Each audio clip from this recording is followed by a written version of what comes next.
Hello, you're watching Talking Europe. I'm at the European Commission in Brussels, where there's relief that the Greenland crisis has somewhat abated. But many in this town are no longer under any illusions that the transatlantic relationship can be stabilized while President Trump is in power. Others, however, say that the EU should keep trying because any worsening would only be a lose-lose situation. My guest today is in that second category. Valdis Dombrovskis is the EU's Economy Commissioner, and he's also in charge of simplification, which is a key priority for the Union. Mr. Dombrovskis was Prime Minister of Latvia from 2009 to 2014, and he hails from the centre-right in that country. Commissioner, welcome to the programme. Hello. So a lot of EU leaders have been talking about rebuilding trust with the United States. Do you think that's possible, though, given that President Trump seems to be fundamentally hostile to the European Union? Well, given current geopolitical situation where we see Russia waging full-scale war in Ukraine, where we see in general authoritarian regimes trying to change established world order, obviously it's important that like-minded democracies work together. So therefore, our approach with relations with US is a constructive approach. We are seeking engagement. Obviously, we see that President Trump administration is characterized, one could say, by unpredictability. So we also obviously need to be able to better stand on our own feet, be it our economic policy or security and defense. You say like-minded. I think that's the key phrase, because the Trump administration keeps showing Europe that it is not like-minded. Do you think Europe needs to be much more forceful in putting possible retaliation on the table, things like the trade bazooka, for example? Is it being too cautious?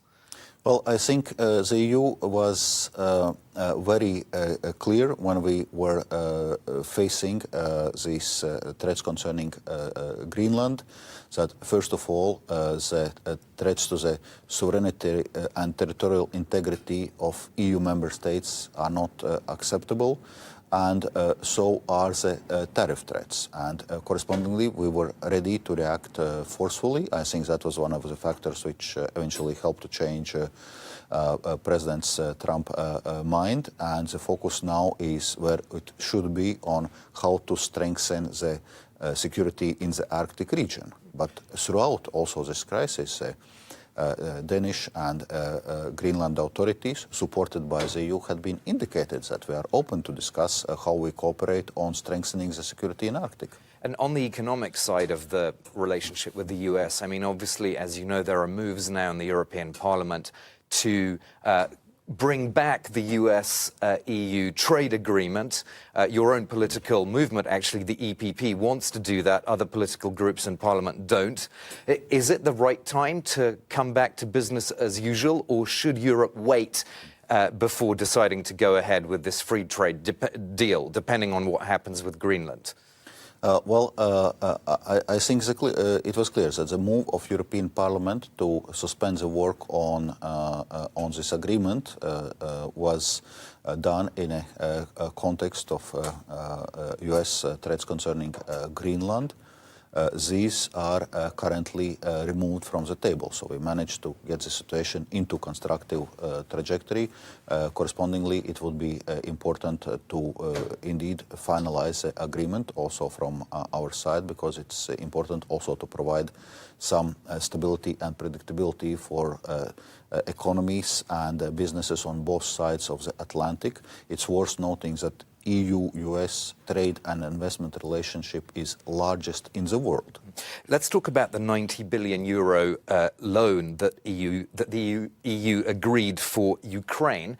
There's still some disagreement between European capitals over how much of that money Kyiv should be allowed to spend on weapons manufactured outside the EU. As a Latvian, I'm guessing you think that Ukraine should have a free hand on that. I think what we have proposed as European Commission is a balanced solution. So there is a clear priority for European manufacturers, and that includes Ukraine itself, European Union, EEA, EFTA states. It also allows possibility for other countries which have reached agreements with in a context of our SAFE program with European Union. But there is also a cascading mechanism, meaning that if there's certain military equipment which Ukraine urgently needs for its defense needs, but which are not readily available from the eligible producers, Ukraine can also purchase this equipment from other producers. For example, right now, situation in Ukraine is very dire. We see that Russia has substantially intensified its attacks against Ukrainian cities, against Ukrainian energy, and in a situation like this to block weapons deliveries, for example, air defense systems or other deliveries which are urgently needed, certainly would not be justified. We also must keep in mind that Ukraine has to defend itself now. Let's switch to simplification. You have adopted several so-called omnibuses, and if we take the environmental omnibus simplification legislation, which is the 8th package, this is pledging 1 billion euros in yearly savings for businesses. That's your own forecast from the European Commission.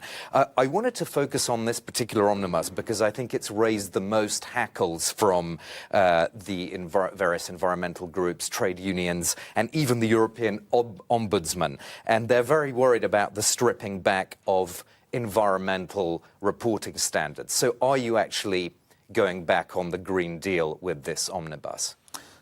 No, we have been very clear since the very beginning that with our simplification work is not deregulation. So we are not giving away our high social or environmental standards. We are sticking with the targets of European Green Deal, 2030 targets, 2050 targets. So what it's about is how to reach our goals in a simpler and less burdensome manner. But you don't know if the environmental standards are being met if you've taken away the reporting requirements, surely? There I want to be precise. We are not taking away reporting requirements. We are simplifying removing them. some of them. For example, on farmers and aquaculture. Well, we are indeed simplifying the reporting requirements. We are reducing administrative burden, and actually we are reaching the goals of the European Green Deal by investing and innovating, not by writing endless reports. So you're not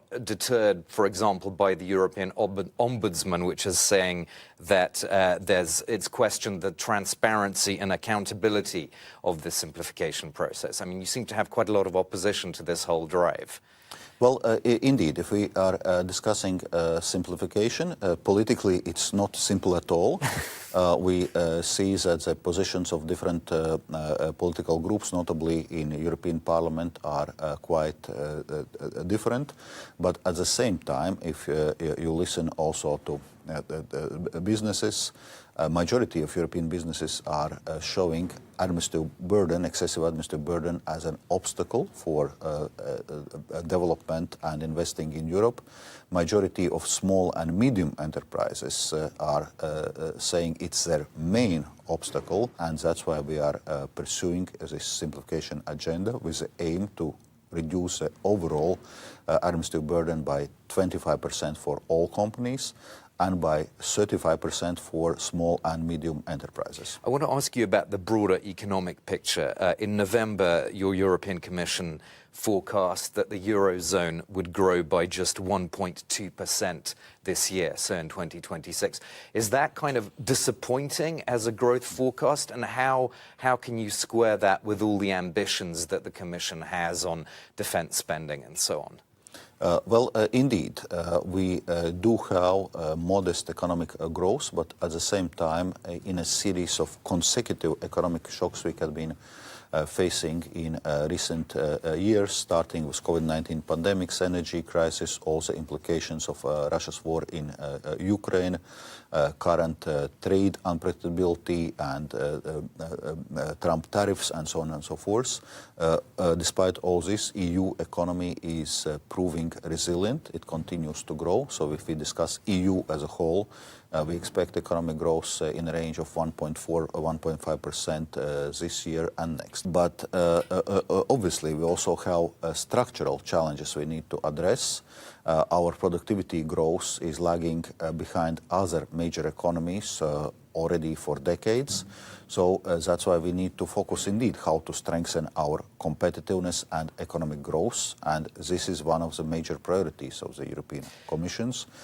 One of the first initiatives of this European Commission was competitiveness compass, where we exactly outline all the factors affecting EU's competitiveness and set out how to address those factors and how to actually improve our competitiveness and productivity growth. A question about France. You warned back in October that failure to get a grip on pension reform in France would have significant consequences.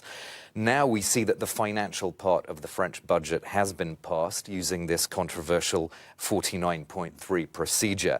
What's your perspective on all of that?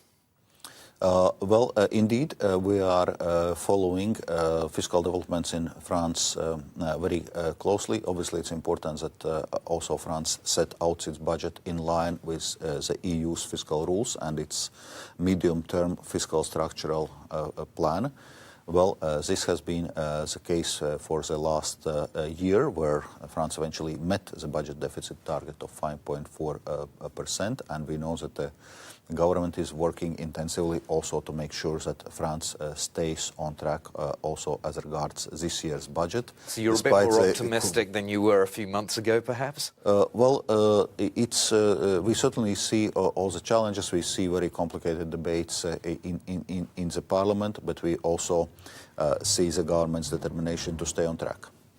We'll end it there. Thank you so much for being our guest on Talking Europe. Valdis Dombrovskis, the EU Commissioner for Economy, Productivity and Simplification. Glad you could follow us here on this episode of Talking Europe.